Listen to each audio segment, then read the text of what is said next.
은혜를 보내셨습니다. 아멘. 오늘도 하나님의 은혜 사망에 나오신 우리 성도님들, 그리고 컬컬하고 답답한 심령 가지고 기도의 제목을 가지고 나온 우리 성도님들, 이 시간 하나님께서 우리의 기도를 들으시고 응답하시는 하나님을 만나고 누리게 되기를 주님의 이름으로 간절히 축복합니다. 모든 생명은 사랑에서 비롯됩니다. 두 남녀가 서로 사랑해서 부부가 되고 아름다운 관계를 통해 자녀가 태어납니다. 새로운 생명은 이처럼 두 남녀의 사랑에서 출발하죠. 마찬가지로 하나님께서는 이 세상 모든 만물을 창조하실 때에 사랑으로 창조하셨습니다. 좀 더 신학적으로 접근을 하면 창조 사건은 삼위 하나님의 사랑이 충만한 사귐에서 비롯된 것이다, 이렇게 말할 수 있을 것입니다. 사랑이라는 단어를 통해 우리는 구속사를 설명할 수도 있습니다. 하나님께서는 천지 만물을 지으신 목적을 다름 아닌 인간을 위해서다라고 우리에게 말씀하시지요. 인간이 창조의 가장 마지막 순서에 있는 이유는 하나님께서 모든 환경과 조건을 다 만들어 두시고는 인간을 창조하셔서 인간이 거할 처소가 되게 하셨다는 겁니다. 하나님의 창조의 시작에 사랑이 있습니다. 하나님께서는 타락한 인간을 향해서도 그 사랑을 거두지 않으셨어요. 하나님께서는 인간과 선악과의 언약을 통해 틀림없이 타락의 결과는 죽음이라고 말씀하셨습니다. 하지만 하나님께서는 죄를 지은 인간을 그와 동시에 죽이지 않으시고 그 죽음을 유보해 주셨습니다. 그리고 그들이 혹 죄를 품은 채 영원히 사는 형벌을 얻게 될까, 생명나무 열매를 먹지 못하도록 그들을 에덴에서 추방시키시죠. 하지만 그들을 결국에는 피로 속죄할 것을 약속하는 의미로 동물의 가죽 옷을 지어 입히셔서 에덴 동산을 떠나게 하십니다. 하나님은 타락의 순간에도 그 사랑을 거두지 않으셨죠. 또한 하나님은 사랑이시기 때문에 구원의 계획을 세우십니다. 인간의 죄는 결국 사람의 죽음이 아니면 해결될 수 없습니다. 그래서 하나님은 죄 없는 인간을 죽임으로 하나님의 공의를 이루길 원하셨습니다. 그 방법은 결국 하나님이신 예수님이 성령으로 잉태되어 성육신한 것 외에는 방법이 없습니다. 하나님은 인간을 향한 그 사랑을 포기하지 않으시고 아들을 주셨습니다. 아들을 십자가에 다시고 죽은 후 3일 만에 부활함으로 사망의 권세를 이기신 그 승리를 예수를 영접하는 자에게 다 선물로 주십니다. 하나님은 사랑으로 그 구원 계획을 완성하셨지요. 우리는 깨닫게 됩니다. 하나님께서는 우리를 사랑하지 않으신 순간이 없다라는 것을 말입니다. 그리고 우리 하나님은 우리를 사랑하는 데 있어서 그 전능하신 지혜와 능력을 모조리 쏟아 넣으시는 분이십니다. 우리 하나님은 사랑이시기 때문이죠. 오늘 우리가 살펴보고 있는 4장 1절에서 10절의 말씀은 앞선 요한 1서 3장 23절과 24절의 그 내용과 연결이 됩니다. 우리 함께 3장 23절에서 24절 같이 한번 읽어보겠습니다. 그의 계명은 이것이니 곧 그 아들 예수 그리스도의 이름을 믿고 그가 우리에게 주신 계명대로 서로 사랑할 것이니라. 그의 계명을 지키는 자는 주 안에 거하고 주는 그의 안에 거하시나니 우리에게 주신 성령으로 말미암아 그가 우리 안에 거하시는 줄을 우리가 아느니라. 방금 읽은 우리 23절에 진리의 계명에 따라 하나님의 백성들은 서로 사랑해야 한다라는 것을 강조하고 있고요. 그리고 24절에 결국 그 계명을 지키는 자가 주 안에, 그리고 결국 우리 안에 성령이 거하게 되는 원리를 설명하고 있습니다. 이것과 연결하여 오늘 본문 1절은 진리의 계명과 연결하여 참과 거짓을 분별해야 한다라는 이야기를 하고 있지요. 우리 1절 말씀 같이 한번 한 목소리로 읽겠습니다. 사랑하는 자들아 영을 다 믿지 말고 오직 영들이 하나님께 속하였나 분별하라. 많은 거짓 선지자가 세상에 나왔습니다. 모든 영을 다 믿지 말라고 합니다. 그리고 그 영이 하나님께 속했는지 분별이 필요하다고 말합니다. 여기에서 영을 거론하는 이유는 역시 앞선 3장 24절에 성령과 다른 종류의 영이 있음을 뜻하며 그 영은 성령과 달리 어둠에 속한 것이기 때문이지요. 사랑하는 성도 여러분, 성령은 계명을 지키는 모든 성도가 그리스도 안에 거하고 그리스도가 우리 안에 거하시도록 도우시는 분이십니다. 그렇기 때문에 우리는 진리의 영이신 성령과 미혹의 영 사이를 잘 분별해야 합니다. 누가 진리의 영입니까? 누가 참 성령입니까? 우리는 2절 말씀을 통해 정확하게 그것을 확인할 수 있습니다. 제가 2절 말씀을 한번 읽어드립니다. 이로써 너희가 하나님의 영을 알지니 곧 예수 그리스도께서 육체로 오신 것을 시인하는 영마다 하나님께 속한 것이요. 진리의 영의 가장 중요한 특징은 무엇이라고 말합니까? 그렇습니다. 예수 그리스도께서 육체로 오신 것을 시인하는 영입니다. 지금 요한 사도가 사역하고 있던 시대에 가장 문제가 되었던 이단은 다름 아닌 영지주의 이단이었습니다. 이 영지주의는요, 육체를 악한 것이라고 봅니다. 그래서 선한 하나님이신 예수가 어떻게 악한 육체로 이 땅에 오실 수 있는가? 그럴 리가 없다라는 주장을 펼쳤고, 그래서 결국 성육신을 부인하게 되죠. 하지만 우리는 그러한 논리가 진리의 영이 아니라 미혹의 영으로부터 온 것임을 분별해야 합니다. 그리고 성육신을 부인하는 것에 대해 3절에서는 예수를 시인하지 않는 영, 하나님께 속하지 않은 영, 곧 적 그리스도의 영이라고 규정짓고 있습니다. 왜 예수님의 성육신을 부인하는 것이 적 그리스도적인 사상이 될 수밖에 없습니까?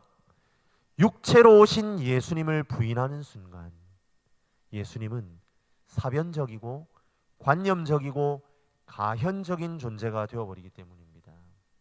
여기에서 사변적이라는 말은 경험해 보지 않고 오로지 이상적으로만 설명하는 것을 말합니다. 즉 성육신이 부인되면 역사 가운데의 예수 그리스도의 초림을 부정하는 것이 되어버린다는 말입니다. 관념적이라는 말은 현실이나 현장과 동떨어진 추상적인 것에 사로잡혀 있다라는 것을 뜻합니다. 이렇게 성육신을 관념적인 것으로 치부해버리면 예수님께서 성육신을 통해 이루신 구원 사건 자체가 추상적이고 관념적인 것이 되어버린다는 겁니다. 우리의 구원받음 자체가 모호해지게 된다는 말이죠. 가현적이라는 것은 예수께서 육체를 입으신 것이 아니라 오로지 그냥 외관상 육체의 모양을 취한 것이다 라는 의미입니다. 그렇게 되면 예수님의 출생, 성장, 고난받으심, 죽으심 그 모두가 가짜가 되어버리는 겁니다. 모두가 그렇게 한 것처럼 보일 뿐 예수님은 아무것도 하신 것이 없다는 겁니다. 이와 같은 거짓으로 가득 찬 것을 주장하는 미혹의 영에 사로잡힌 사람들은 어떤 삶을 살아갈 수밖에 없을까요? 이런 자들은 결코 행함과 진실함으로 사랑하는 일상에 깊이 뿌리내린 신앙을 가질 수 없습니다. 성육신 하신 예수님을 믿는 자들은 인간의 역사 속에 오셔서 이루신 놀라운 일을 행하신 예수님을 친히 각자 자신의 인생 가운데에서 실제로 경험하는 사건을 만나게 됩니다. 그리고 구체적으로 그 진리의 영이신 성령이 거하심으로 그 성령의 인도하심대로 하나님을 사랑하고 서로를 사랑하는 구체적인 행동을 동반하는 신앙의 삶을 살아갈 수밖에 없다는 결론에 이르게 되는 거지요. 사랑하는 성도 여러분, 우리의 신앙의 현주소를 돌아보는 저와 여러분들이 되시기를 주님의 이름으로 간절히 축복합니다.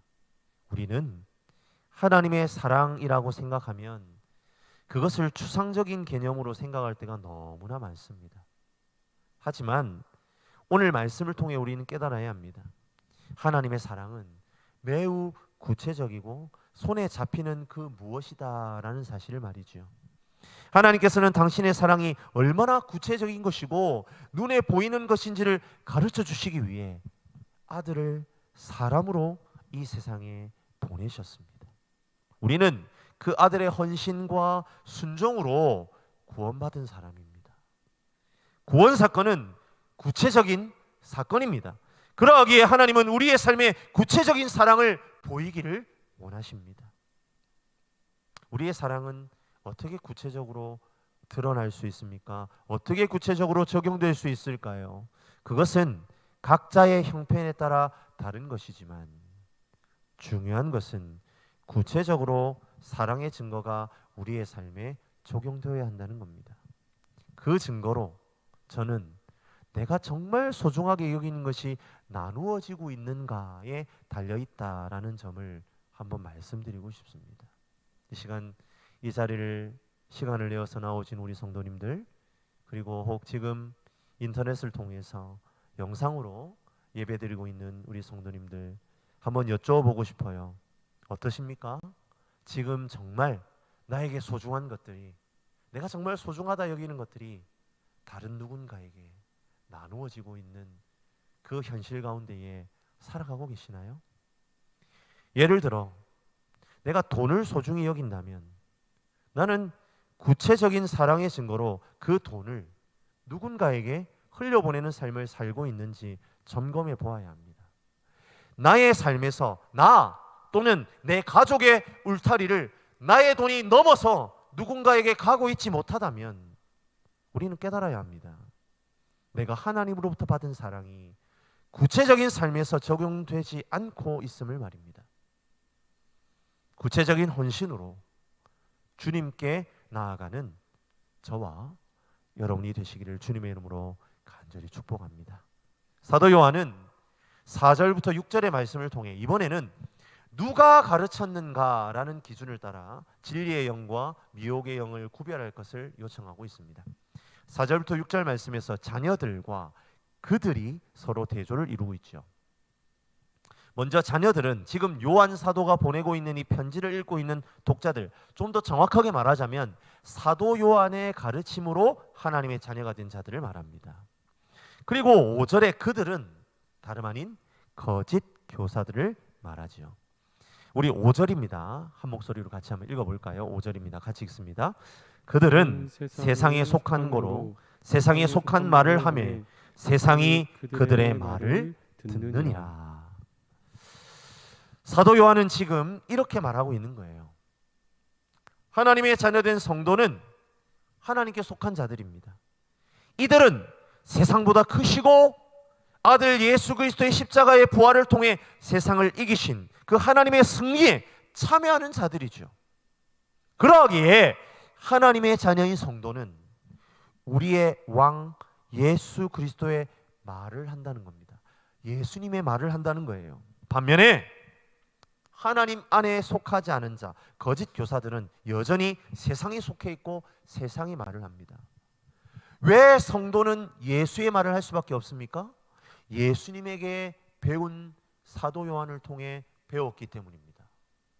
그럼 그들은 왜 세상의 말을 하는 겁니까? 그렇죠. 세상에 속하여 세상의 어둠 권세 잡은 사탄에게 배웠기 때문에 세상의 말을 한다는 겁니다. 사도 요한은 그것을 이야기하고 있는 겁니다. 이제 세상에 속한 자는 진리를 거부하고 세상의 말을 할 때에 그 말에 귀 기울이는 자들 또한 세상에 속할 수밖에 없다는 겁니다. 반면에 하나님의 사람들은, 하나님의 자녀들은 진리의 영인 성령을 통해 하나님께 속한 자의 말을 듣는다는 겁니다. 사도 요한은 자신을 성령을 통해 하나님의 음성을 들은 자라고 말하면서 결국 하나님께 속한 너희들은 내 말을 듣는 것으로 그 증거가 드러난다 이 말이죠. 그것이 바로 6절의 내용입니다. 6절을 제가 한번 읽어드립니다. 우리는 하나님께 속하였으니 하나님을 아는 자는 우리의 말을 듣고 하나님께 속하지 아니한 자는 우리의 말을 듣지 아니하나니 진리의 영과 미혹의 영을 이로써 아느니라. 사랑하는 성도 여러분, 우리는 오늘 말씀을 통해 성육신하신 예수 그리스도를 따르는 자들이 무엇에 귀 기울이는가의 문제를 중요하게 다루어야 한다라는 점을 발견할 수 있습니다. 이 시간 성도님들께 여쭙고 싶습니다. 성도님들이 지금 무엇에 귀 기울이고 계시는지 말입니다. 지금 성도님들이 귀 기울이고 있는 것은 하늘에 속한 것입니까? 아니면 세상에 속한 것에 귀 기울이고 계십니까? 내 귀는 어디에 쫑긋하고 있느냐는 말입니다. 어디에 돈 잘 버는 방법, 어디에 좀 잘 나가는 방법, 어디에서 좋은 아이템이 있는 방법, 그런 것에 귀 기울이고 계십니까? 아니면 나의 귀는 진리의 말씀에 쫑긋하여 그 귀를 기울이고 있는 사람들입니까? 요한 사도는 이 편지를 읽는 독자들을 향하여 분명하게 외치고 있습니다. 그리고 오늘 이 말씀을 듣고 있는 저와 여러분에게 동일하게 외치고 있습니다. 하나님께 속하지 않는 자는 우리의 말을 듣지 않을 거야 라고 말입니다. 성도님들이 귀 기울여 하는 말이 무엇입니까? 그렇습니다. 하나님께서 성도님들에게 허락하신 이 전대중앙교회를 통해 선포되는 하나님의 말씀입니다. 지금 이 금요 기도의 시간에도 부족한 저를 통해 선포되는 하나님의 말씀에 성도님들은 귀 기울이셔야 한다는 겁니다. 왜 그렇습니까? 그 귀 기울임이 내가 하나님의 자녀됨의 증거가 되기 때문입니다. 귀 기울인다라는 것은요, 선택의 기준으로 삼는다는 말입니다. 내가 지난 세월 동안, 오늘 하루 동안, 그리고 앞으로 나의 삶을 통해 결정하고 선택하는 모든 기준에 하나님의 말씀이 있다면 우리는 하나님의 말에 귀 기울이는 사람, 하나님을 아는 자, 하나님에게 속한 사람입니다. 하지만 내 결정과 선택의 기준이 오로지 세상의 잣대에 머물러 있다면 우리는 결코 하나님의 백성으로 평가받을 수 없습니다. 우리는 이 땅에 사람의 몸을 입고 오신 예수님을 모르는 자라는 말입니다. 나의 시간 사용은 어떻습니까? 나는 하나님과의 깊은 교제를 위해 내 시간을 사용하고 있습니까? 하나님을 예배하고 말씀을 보고 기도하는 일에 나의 시간은 사용되고 있습니까? 그렇다면 우리는 하나님의 말에 귀 기울이는 사람일 것입니다.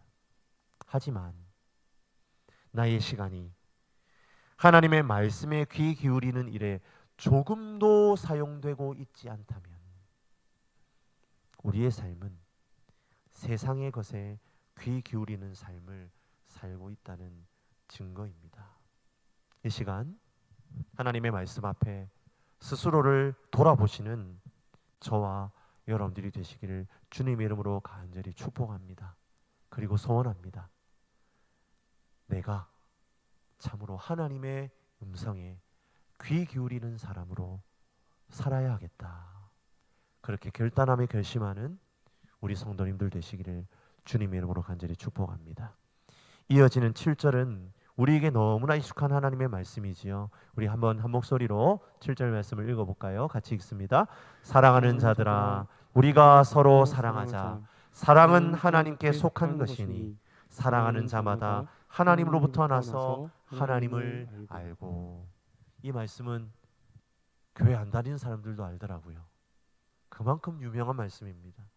사도 요한은 진리의 문제와 관련하여 예수님의 성육신에 대하여 시인하고 하나님의 가르침, 하나님의 말에 귀 기울이는 것이 진리의 영인 성령 안에 거하는 삶이다라는 사실을 분명하게 이야기한 후에 오늘 우리가 방금 읽었던 이 7절에 다시 서로 사랑이라는 계명으로 돌아오는 것을 보게 됩니다.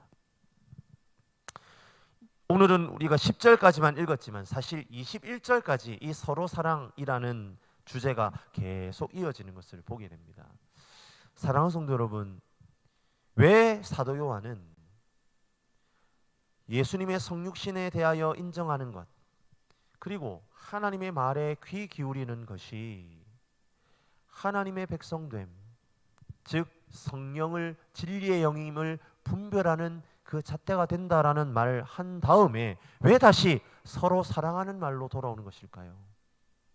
성도님들, 왜 서로 사랑하는 것이 그렇게 중요한 것일까요? 그것은 다름 아닌 하나님과의 관계성 때문입니다. 사랑은 분명 하나님께 속한 것입니다. 그러하기에 사랑하는 자마다 하나님의 자녀이고 하나님을 알 수밖에 없습니다. 그것이 7절의 내용이죠. 하지만 반대로 사랑하지 않는다면 어떻게 될까요? 8절에 나타나 있는 것처럼 하나님을 알지 못하는 존재가 되어버린다는 겁니다. 여기에서 8절에서 알지 못한다 할 때 알다라고 번역된 이 헬라어 기노스코라는 단어는 개인적인 관계 속에서의 알을 의미합니다.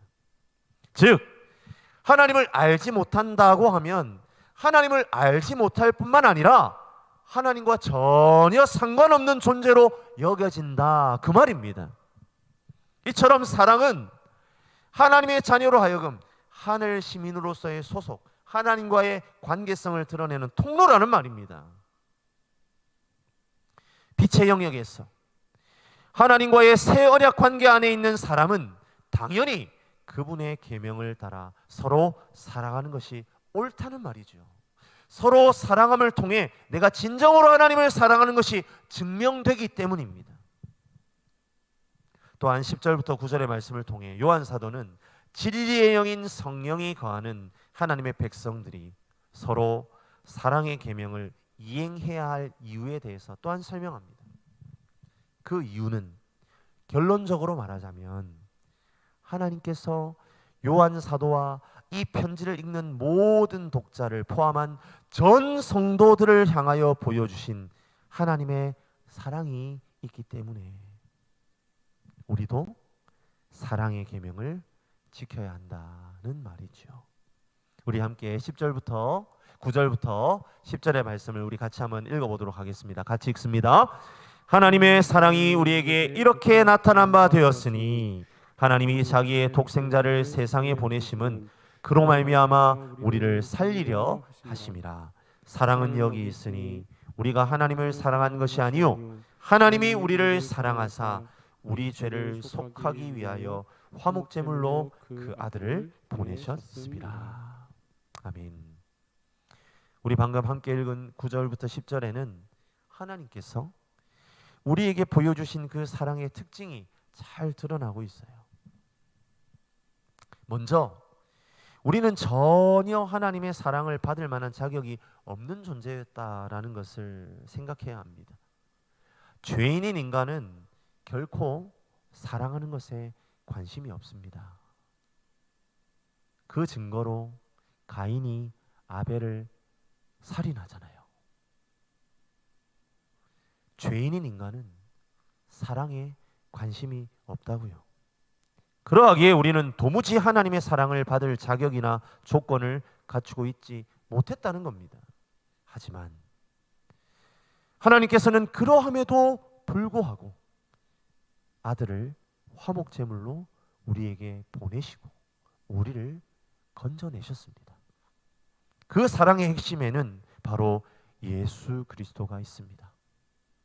이 세상에 성육신하시고 십자가와 부활을 통해 죄의 문제를 해결하시고 하나님과의 관계가 연결되는 생명의 길을 열어주셨습니다. 우리는 그 생명의 길을 따라 믿음으로 응답할 때에 구원을 선물로 받습니다.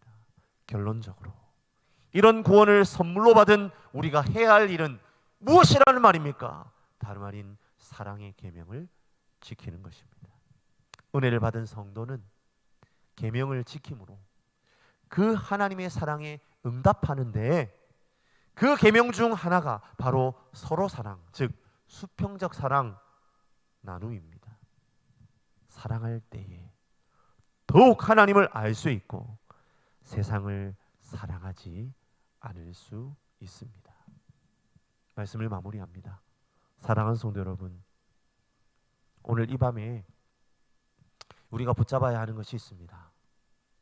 그것은 바로 사랑의 계명을 어떻게 실천할 것인가를 되묻고 우리 안에 사랑의 계명을 실천하리라 결단하는 것입니다. 사랑의 중심에는 예수 그리스도의 성육신이 있습니다. 성육신 자체가 바로 우리를 향한 하나님의 사랑 그 자체라는 말이죠. 하늘 영광을 버리고 아무도 환대하지 않는 이 땅에 오셔서 가장 낮고 천한 구유에 누이신 예수 그리스도, 사랑이신 분이 내려오셔서 우리를 향한 사랑을 완성하셨습니다. 그 사랑으로 인해 지금 저와 여러분이 이 자리에 앉아 있는 줄로 믿으시길 바랍니다. 우리는 그 하나님의 사랑에 어떻게 반응해야 할까요? 하나님은 모든 능력과 지혜를 다 쏟아서 우리를 사랑하는 선택을 하십니다. 더 놀라운 것은 그 선택을 하실 때에 우리가 그 사랑을 받을 만한 어떠한 자격도 없었다는 거예요. 하나님은 자신의 아들을 주시는 사랑을 통해 사랑이 죽음보다 강하며 사랑으로 영원한 생명의 길이 허락되어진다라는 것을 우리에게 보이셨습니다. 그리고 우리로 하여금 함께 사랑함으로 그 하나님의 사랑에 걸맞는 빛의 자녀처럼 행하라 말씀하십니다. 나는 얼마나 어떠한 모습으로 구체적인 실천을 통해 사랑의 계명을 실천하고 있습니까? 나는 나에게 있는 것을 얼마나 연약하고 힘든 이웃에게 베풀고 나누는 삶을 살고 있습니까? 나는 얼마나 하나님의 말씀에 귀 기울이며 하나님의 것을 귀하게 여기는 삶을 내 삶의 자리 가운데 실천하고 있습니까? 나는 얼마나 나의 시간을 나의 하나님께 드리기를 기뻐하는 사람입니까? 이 밤에 이 말씀을 붙들고 기도하는 저와 여러분들이 되시기를 주님의 이름으로 간절히 축복합니다. 우리 가운데 사람의 몸으로 오신 예수 그리스도를 인정하고 모셔드림으로 하나님의 사랑을 깨닫는 참 성도의 삶을 살게 하여 주옵소서. 사랑의 계명을 실천함으로 더욱 하나님을 알아가고 나의 사랑을 내 이웃과 한 몸 이룬 교회 지체들에게 나누고 베푸는 삶을 살게 하여 주시옵소서. 우리 이 기도로 더욱 하나님께 깊이 나아가는 저와 여러분들이 되시기를 주님의 이름으로 간절히 축원합니다. 우리 시간